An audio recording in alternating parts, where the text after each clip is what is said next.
خواتین کو بااختیار بنانا پاکستان کی خوشحالی اور ترقی کے لیے ناگزیر ہے۔ خواتین کے عالمی دن کے موقع پر وزیر اعظم شہباز شریف نے اپنے پیغام میں کہا کہ آج ہم اس امر کی تجدید کرتے ہیں کہ خواتین ہمارے معاشرے کی معمار ہیں، ہمارے گھروں کا ستون اور ہمارے مستقبل کو استوار کرنے میں اہم کردار ادا کر رہی ہیں۔ انہوں نے اپنے پیغام میں مزید کہا کہ ہماری زندگیوں میں خواتین کا انتہائی اہم کردار ہے۔ کلاس روم سے لے کر بورڈ رومز تک، میدانوں سے لے کر فرنٹ لائنز تک، پاکستانی خواتین ہماری قوم کے روشن مستقبل کو سنوار رہی ہیں۔ وزیر اعظم نے کہا کہ اس سال خواتین کے عالمی دن کا تھیم تمام خواتین اور لڑکیوں کے لیے حقوق، مساوات اور انہیں بااختیار بنانا دراصل ایک عزم کا اعادہ ہے جو ایک ایسا معاشرہ بنانے کی ہماری مشترکہ ذمہ داری کی یاد دلاتا ہے جس میں خواتین کا اہم کردار ہو۔ شہباز شریف نے کہا کہ ہمارا مذہب اسلام خواتین کی عزت اور حقوق پر بہت زور دیتا ہے۔ حکومت پاکستان نے پالیسی سطح پر مداخلت، قانونی اصلاحات اور ادارہ جاتی تعاون کے ذریعے خواتین کے حقوق کو آگے بڑھانے میں اہم پیش رفت کی ہے۔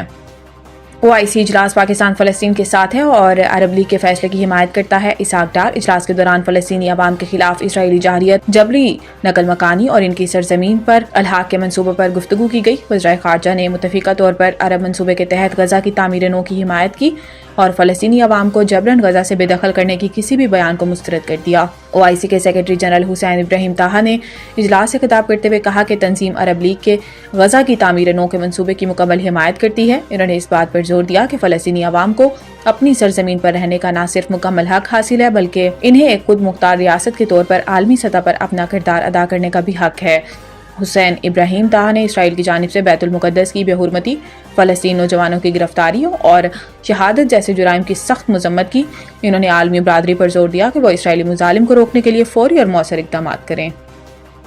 IMF نے 1250 ارب کے بینکوں سے ادھار لینے کی حکومتی حکمت عملی پر اعتراض اٹھا دیا۔ اسلام آباد عالمی مالیاتی فنڈ نے حکومت کی 1250 ارب روپے کی بینکوں سے ادھار لینے کی حکمت عملی پر اعتراض اٹھایا ہے۔ IMF کے اعتراض کا مقصد بجلی کے شعبے میں سرکولر ڈیٹ کے بڑے مسئلے کو حل کرنا ہے۔ IMF نے استفسار کیا ہے کہ اگر مستقبل میں بجلی کی طلب میں کمی واقع ہوئی تو CPPA سود اور اصل رقم کی ادائیگی کیسے کرے گا۔ دوسری جانب IMF نے بجلی ڈویژن کی جانب سے جنرل سیلز ٹیکس سمیت دیگر ٹیکسوں میں کمی کی تجویز کو مسترد کر دیا ہے۔